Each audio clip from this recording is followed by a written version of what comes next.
শুক্রবার দুপুরে আশিয়ানা অ্যাপার্টমেন্টের একটি পক্ষ থেকে জাহির আব্বাস তাপাদার নামে আসাম বিশ্ববিদ্যালয়ের পড়ুয়ার ঝুলন্ত দেহ উদ্ধার করা হয়। শুক্রবার জুম্মার নামাজ শেষে খবরটি চাওয়ার হলে লোকজন ওই ঘরে ভিড় জমান। খবর দেওয়া হয় পুলিশে। রাঙ্গিরখাড়ে পুলিশ মৃতদেহ উদ্ধার করে ময়নাতদন্তের জন্য শিলচর মেডিকেলে পাঠিয়ে দেয়। মৃত যুবক করিমগঞ্জের চরগুলা এলাকার বাসিন্দা। আশিয়ানা অ্যাপার্টমেন্টের মালিক পক্ষের বয়ান মতে ৫-৬ মাস থেকে জাহিদ ও তার ভাই একটি রুমে ভাড়া রয়েছেন। শুক্রবার জুম্মার নামাজ থেকে বের হয়ে এ খবর জানতে পারেন তারা। তখন তারা দৌড়ে এসে দেখতে পান ঘরের সিলিং ফ্যানে ঝুলিয়ে রয়েছে জাহিদের দেহ। সঙ্গে সঙ্গে তারা পুলিশকে খবর দেন। এই জায়গাটার নাম আজকে আমরা জুম্মাবার আসবো, আমরা সবই জুম্মাতে, আমার বাইর এই বাসাটা তো বাইও আসলো মানে জুম্মাতে। যে আমরা তো জুম্মাতে পড়ে জুম্মাটা শেষ হওয়ার পরে সব বাড়ি সে পড়ে শুনতে পারলাম যে এখানে একটা মানে তান বাসাতে বাইর বাসাতে একজন হ্যাঙ্গিং হয়েছে। তখন তো সব মানুষ আমরা পাড়ার যারা জম্মা আসো সবই একদম আমার পরে দেখলাম যে উপরে একটা ছেলে হ্যাঙ্গিং অবস্থা।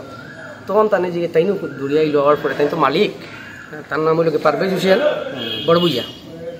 তার পরে দেখলাম যে ছেলেটা তো হ্যাঙ্গিং, ছেলেটা পইলে শুনতে পাইলাম যে তাইন কইলা পাইলাম যে তানে জিগাইলাম ছেলেটা কে, তাইন কইলা যে তার কাছে তো সব এভিডেন্স ছেলেটার আছে, আধার কার্ড। তখন ছেলেটা জিগাইলাম কিতা করে, তো কইলা যে আসাম ইউনিভার্সিটির ছেলেটা পড়ায়। তার নামটা হলো জাহির আব্বাস তাপাদার, বাড়ি করিমগঞ্জ আসিমগঞ্জ বোধহয় চরকুলা। তো এরপরে তার একটা ছোট ভাই থাকে তার সঙ্গে মিলে, তো এই সঙ্গে এই জুম্মাতে আসলো, জুম্মার পরে এই আইছে, এর পরে এই নিজে দেখছে তার ভাই। এদিকে জাহিদের পরিবারের লোকেরা ঘটনাটিকে খুন বলে সন্দেহ করছেন। তিনি বলেন জাহিদের পা বিছানায় লেগে রয়েছে, এছাড়াও তার শরীরের রক্তের দাগও রয়েছে। এসব দেখে তিনি খুন করা হয়েছে বলে সন্দেহ করছেন। পুলিশের সঠিক তদন্তে আসল ঘটনা বেরিয়ে আসবে বলে তিনি আশাবাদী। Bureau report, Barak Bani news network. আমার তো সম্পর্কে নাতি, আমার বন্ধু এগোনোর ছেলে, এখানে 1 বছর থেকে আছে হোস্টেলে, ইউনিভার্সিটিতে অ্যাডমিশন লইছে। নাম হলো জাহিদ আহমেদ। আজকে বিগত 1 বছর থেকে এখানে পড়াশোনা করে কোনো অসুবিধা নেই।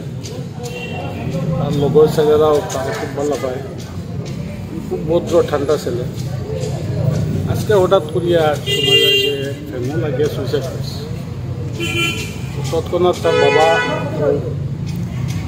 আমি মানে এখান থেকে আইসি দেখলাম যে এই ফ্যানের মধ্যে যে অবস্থায় একটা বেড কাভার দিয়া লোকটায় পাউটাও বিছনার মধ্যে লাগায়। আমার সন্দেহ এটা হয়তো মার্ডার হতে পারে, সুইসাইডটা মানে লাগেন না। আমি ফটো উঠেছি, আপনাদের ফটো দিব। তাছাড়া এখানে দেখি এখন তো থানাও আইসে, ওসি সাহেব আইসে, রাঙ্গিরখাড়ি ওসি সাহেব এখানে নামানি হয়েছে। এখন বর্তমানে আমরা মেডিকেলে লইয়ে দিলাম পোস্টমর্টম। তার লোক ট্রেনের মধ্যে যে লাগছে বিছনার উপরে লাগছে, চেয়ারটা সরাইলে পাউটা লাগাইলে আছে বিছনা। সুইসাইড যখন করবো আমার জ্ঞান মতো কইরাম, সুইসাইড যদি করে তখন যান বাঁচাইবার লাগে চেষ্টা করবো। পাউটা দেখছি বিছনাত লাগায়, যার কারণে আমার সন্দেহ। আমরা ব্লাড দেখছি, ব্যাপারটা কি ও ব্লাডটা দেখি আমার সন্দেহ কি আছে। তারপর শরীরের মধ্যে কোনো স্পট নাই, কোনো যে ফাঁসি লাগছে এটাও মানে স্পট দেখা যায়। ব্লাড দেখছি, ব্লাড তো নাকের মধ্যে দিয়ে মুখে দিয়ে রক্তপাত করছে, পিছে দিয়ে রক্ত ফেলায়।